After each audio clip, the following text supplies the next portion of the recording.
Welcome to Femographics. My name is Shelby Evans. I dropped out of high school soccer tryouts so that I could act in the student-written one-act showcase. I don't know if I would have made the team, but I definitely never acted again in high school. During COVID, I ran the scoreboard replays for an empty Camp Randall Stadium after every single down for the Wisconsin team and whoever they were playing against. My dad taught me how to play hockey with a left-handed stick, even though we were both right-handed, and I'm a sports journalist.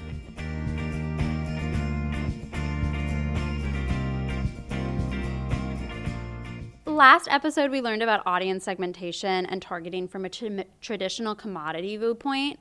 Professor Hawkins and I spoke in terms of ticket sales, but those same practices are affecting journalists. So what you learn about sports through traditional media companies are being influenced by these marketing goals. You might be rolling your eyes about another generalized take on the media, but I'm going to talk specifically about these sports publications. I'm talking ESPN, CBS Sports, The Athletic, even Sports Illustrated, including your local sports departments in your newspapers and newsrooms. Covering sports traditionally has been treated with the same care by journalists as covering election cycles. This means they're practicing the 4 pillars of journalism that the Society of Professional Journalists defines. Principle 1, seek truth and report it. Number 2, minimize harm. Principle 3, act independently. And 4, be accountable and transparent. I want to revisit act independently. And this is what it reads word for word. The highest and primary obligation of ethical journalism is to serve the public. Journalists should avoid conflicts of interest, real or perceived, disclose unavoidable conflicts, deny favored treatment to advertisers, donors, or any other special interests, and resist internal and external pressure to influence coverage, distinguish news from advertising, and shun hybrids that blur the lines between the two, prominently labeled sponsored content. Okay, so are journalists really not being influenced internally or externally about what and how they report? No. I'm going to use an academic article from 2017 to help me explain this, mostly because I just want to emphasize that it has been happening for a decade. I'm not talking about this new idea that has appeared overnight.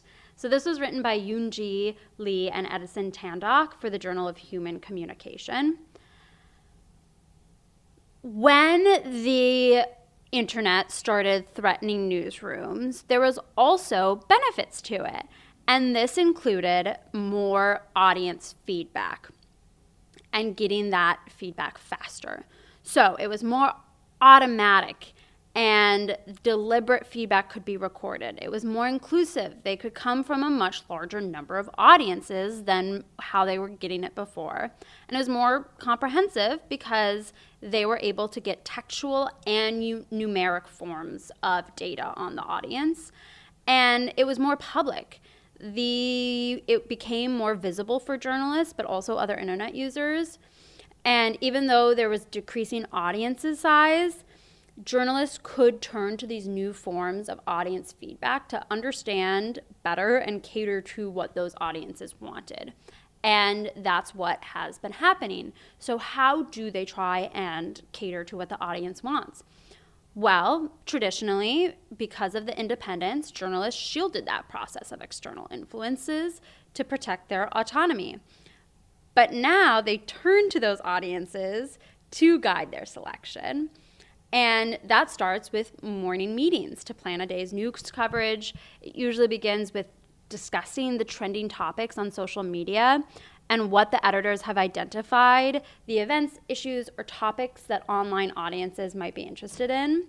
And then the topics that attract the most clicks in the past are probably going to be covered more often so they can get more clicks in the future. So what's happened on occasion with this new model is that if a newsroom is getting audience feedback on the importance of crime coverage, the newsroom will continue to highlight that local crime. The audience is going to react to that coverage with a heightened perception of local crime, and that means occasionally a group will become more insecure about their safety. This will lead that audience to continue mentioning the importance of local crime coverage to the news station, which will lead to continued coverage that can all compound until there's this public perception that crime is happening at a higher rate than it actually is. And if you're wondering how this works in sports, let's say a certain basketball superstar publicly declared he wasn't returning to his team. Let's say they're in California or something. And most of the public believes it's all but certain that he's going to return to his hometown team in, let's say, Ohio. Even though it's not publicly confirmed, audiences are excitedly talking about this, and they want this superstar to return home. And so until it's announced, these journalists are going to find ways to satisfy that hunger and tell the same story in different ways as much as they can. And that's pretty tiring, because I don't know about you, but I don't want to read a million think pieces about it. We'll know when we know, even if it is most likely Ohio. There's also audience resistance because of this.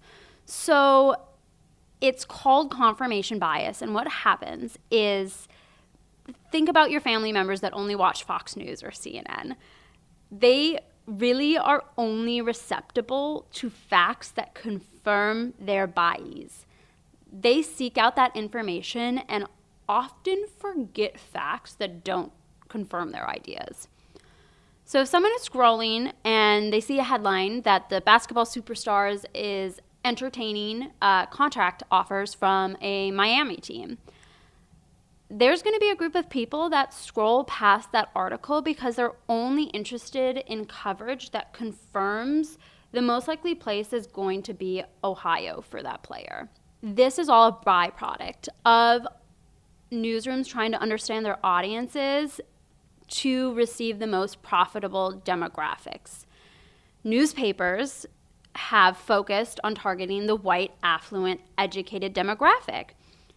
And that also benefited the advertisers that paid them. Brands wanting to position themselves well in that demographic could sell ad space with the newspaper to the guaranteed readership the newspaper could promise them.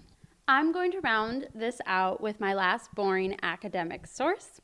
It is the Elements of Journalism 4th edition. And I wanted to use this because the authors Bill Kovac and Tom Rosenstiel describe journalism as modern typography, and if you make a map that does not include all the roads, it leaves the user vulnerable, and this is particularly relevant when it comes to an informed public, because it's the job of journalists to give readers a comprehensive, factual map with all roads. And this has contributed to newspapers' unpreparedness to adapt. And an example I can kind of think of is basically when ESPN shifted their Wimbledon coverage. All their individual court feeds were put behind the ESPN Unlimited subscription. Not ESPN Plus, but ESPN Unlimited. They probably did this because tennis fans are considered an affluent crowd. So perhaps it was a tactic to move a decent audience segment to pay more money for this higher level subscription. But it creates this obstacle that casual or new fans are unlikely to try and navigate. Hundreds of matches were out of reach, and that was hundreds of matches that could have helped grow viewership and open new advertising opportunities that come with these diverse audiences. Historically, the Wall Street Journal sports section probably has been tailored to that affluent, educated male reader. So fans that are not male, not white, not cis, did not go to college, are not middle class or better off, will not see a full map of sports coverage that often include their interest or perspective. So what's been happening with traditional journalism media companies, and I include Sports Department as this, is that, and I'm going to quote here, We created a map for certain neighborhoods and not others. Those who were unable to navigate where they lived gave it up. So now we are able to have better insights because of online analytics, but traditional media companies are behind when it comes to navigating algorithmic social media apps. And with that, folding in audience segments into their content considerations. If you identify as a woman and are watching this as a sports fan, this is probably where your favorite content creators come in. I included input in episode 1 from Baseball for Baddies.